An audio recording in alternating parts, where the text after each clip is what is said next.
fired. They get athletic directors fired. They get sanctions on the school. Like, do you want to bring down one of the major fabrics of our society, which is sports? I mean, I know you need clicks on your internet site. I know you need newspaper sales. I know you need magazine sales. But how is that news that he went to a party? And just because TMZ Sports put a video of him out at a party drinking, nothing happened. Didn't get arrested. No one ever knew that he went to a party and had a drink. So TMZ puts it out, and now his life as a Cleveland Brown is over. I just don't agree with absolutely. that. I just don't agree with that. And you'll never get me, and never is a long time, and you'll never get me to agree with that he, the media can control the narrative of the world. The media is supposed to report things, not control things. I mean, agree or not, this is the position that Johnny Manziel knew he was in. This is a position that Johnny Manziel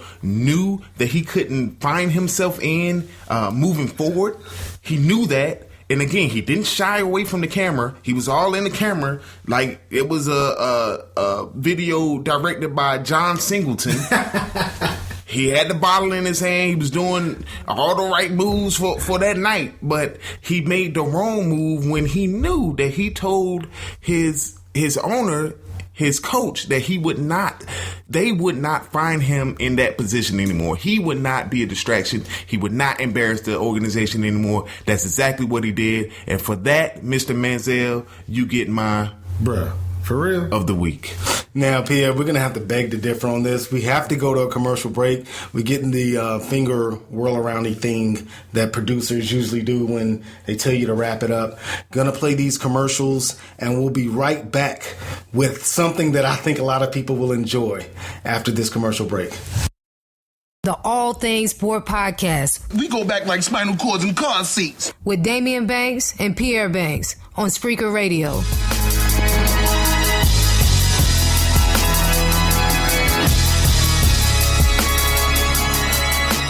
Welcome back. It's Daimeon. It's Pierre. It's the All Things Sports Podcast right here for your listening pleasure.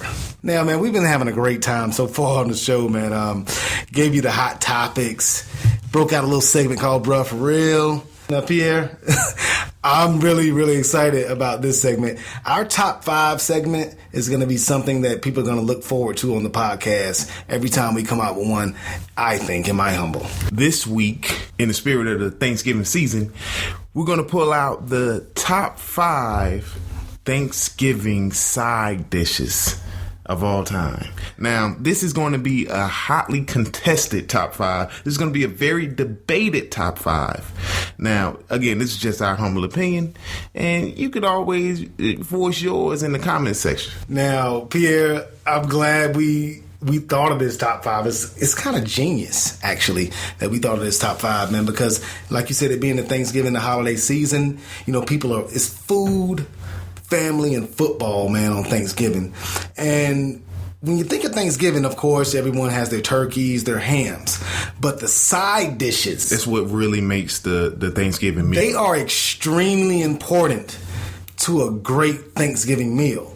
So without further ado... The All Things Sport Top 5 Thanksgiving Side Dishes. Number 5. Number 5 is going to be gravy. Gravy makes everything better. Some people say bacon makes everything better, but around the Thanksgiving holidays, gravy makes everything better. You put gravy on everything. You put it on the turkey. You put it on whatever. It makes it it's just heaven. It's heaven. Liquid heaven is gravy. So gravy is my number 5. I don't know if you can categorize gravy as a side dish. It's a side dish, man. I mean, you put it on top of stuff, and it goes with a lot of different side dishes. But I think the fact that it's in that category drops it down from the FBS level to the FCS level. Man. It goes from being on rivalry weekend this weekend to the first round of the playoffs. Listen, don't kill my vibe, man. Gravy is my top 5 side dish. Number 4. Now, number 4, I gotta go with the Getty greens, man. Any type of greens. I prefer collard greens.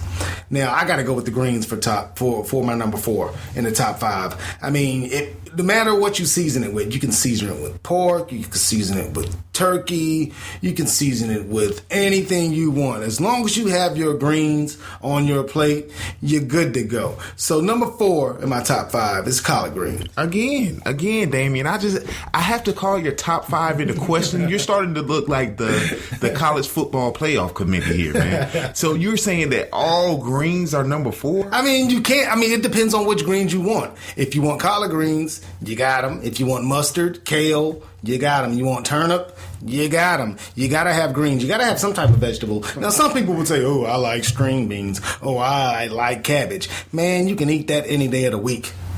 On Thanksgiving, put some greens on your plate. Kale, collard, mustard, spinach. Enough said. I respect your opinion, but that's like saying that the Mountain West is the 3rd ranked team in the country. You're trying to put an entire conference into one slot for one team. Man, you got to pick one, man. Give us one. Is it collards? Is it mustard? Is it turnip? Is it kale? I'm going with collards. Okay. I'm going with the collard greens. Number 3. Oldie, but very, very, very goodie. Shout out to my sister, Carolyn Renee, we call her Nene. Shout out to my brother Daimeon, we call him Monty. They both made these dishes for Thanksgiving. Dumplings. Most people call it chicken and dumplings, but around my way, we just call them dumplings. Now, if you make homemade dumplings, it's very hard to do. You need your flour. You got to roll your flour. You got to make your dumplings first. You add your seasonings, your chicken stock, your chicken to it. Oh, man, my mouth is watering right now, Pierre, just thinking about those chicken and dumplings, man. You can't argue with dumplings in the 3 spot. The 3 spot is a very tough slot for me this week. Can't argue with the dumplings. Number 2. A lot of people may not have this as in their top 5, but I have to have this. But you can't just eat anyone's potato salad. A lot of people think that potato salad is just for barbecues and cookouts. No, sir.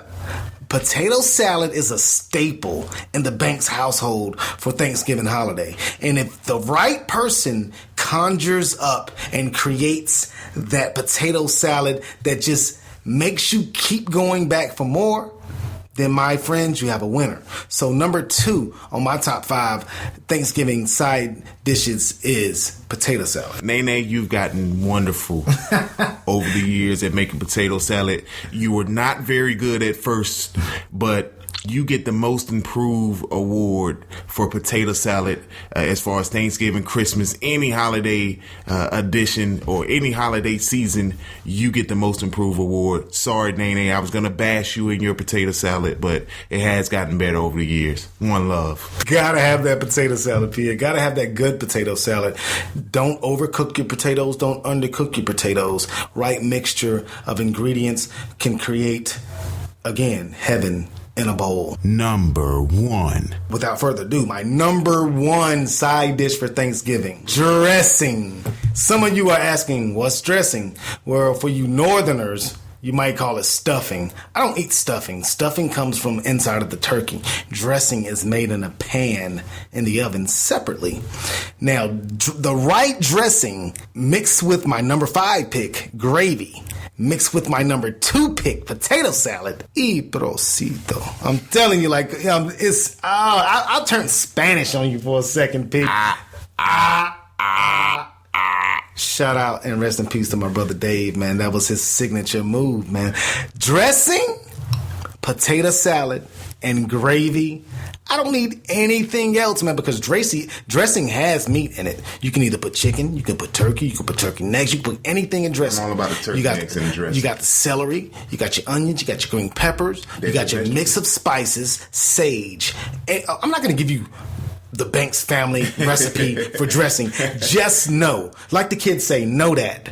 Know that, and Khaled says it, our dressing, it's the best. Well, Daimeon, very, very memorable top 5 on your part. You had some questionable calls there. Questionable? I don't know about that. Greens, we had to make sure we redirected you to one type of green. But you can't, some pot may be a pot of mixed greens. Gravy?